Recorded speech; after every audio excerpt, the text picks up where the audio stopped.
కొన్ని సంవత్సరాల తరువాత మళ్ళీ సినీ నటి ఆర్కే రోజా బుల్లితెరపై ప్రత్యక్షమయ్యారు. తన పంచులు, డాన్సులతో బుల్లితెర ప్రేక్షకులను ఆకట్టుకున్న రోజా మళ్ళీ వినోద రంగం వైపు పునఃప్రవేశం చేశారు. రాజకీయాలలో నాయకులను గడగడలాడించే ఫైర్ బ్రాండ్ ఆర్కే రోజా మరోసారి బుల్లితెరపై సందడి చేస్తున్నారు. జీ తెలుగు ప్రసారం చేస్తున్న జీ జూనియర్స్ డ్రామా 8వ సీజన్ ప్రారంభమైంది. ఈ సీజన్ ప్రారంభంలోనే రోజాకు యాంకర్ సుడిగాలి సుధీర్ భారీ ఝలక్ ఇచ్చాడు.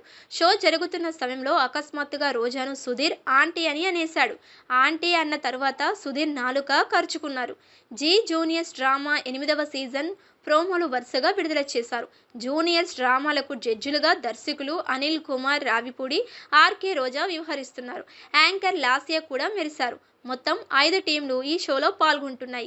హాస్యంతో పాటు సందేశం అందించే స్క్రిప్ట్స్తో చిన్నారులు అలరించనున్నారు. డ్రామా జూనియర్స్ 8వ సీజన్ మెగా లాంచ్ ప్రోమో విడుదల చేయగా ఆ ప్రోమోలో రోజా, అనిల్ రావిపూడి సందడి చేశారు. రోజా డాన్స్ చేయడమే కాకుండా తన పంచులతో నవ్వులు పూయించారు. అంతేకాకుండా చిన్నారులతో కలిసి ఒక స్కిట్ కూడా చేశారు.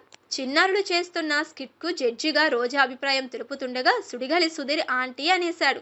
తాను 4వ తరగతి చదువుతున్నానని చెప్పి అంతకు ముందే 5వ తరగతి అని చెప్పడంతో నాలుక చరుచుకున్నాడు. సారీ ఆంటీ అని సుడిగాలి సుధీర్ అనేశాడు. ఈ విషయాన్ని గుర్తించకపోవటంతో పక్కనే జడ్జిగా ఉన్న దర్శకుడు అనిల్ రావిపూడి ఫ్లోలో మిమ్మల్ని ఆంటీ అన్నాడు అని చెప్పడంతో రోజా సుధీర్పై ఆగ్రహం వ్యక్తం చేశారు. సుధీర్కు వార్నింగ్ ఇచ్చారు. ఇలా సందడిగా జీ జూనియర్స్ డ్రామా 8వ సీజన్ ప్రారంభమైంది. జూనియర్స్ డ్రామాలో చిన్నారులు తమ స్కిట్లతో అదరగొడుతున్నారు. పంచులతో నవ్వులు పోయిస్తూ తమ నటనతో అబ్బురపరుస్తున్నారు. ప్రతి సీజన్లో జీ జూనియర్స్ డ్రామా బుల్లితెరతో పాటు వెండితెరకు జూనియర్ నటులను పరిచయం చేస్తుంది. ఈ షో ద్వారా గుర్తింపు పొందిన చిన్నారులు సినీ పరిశ్రమలో వరుస అవకాశాలను పొందుతున్నారు.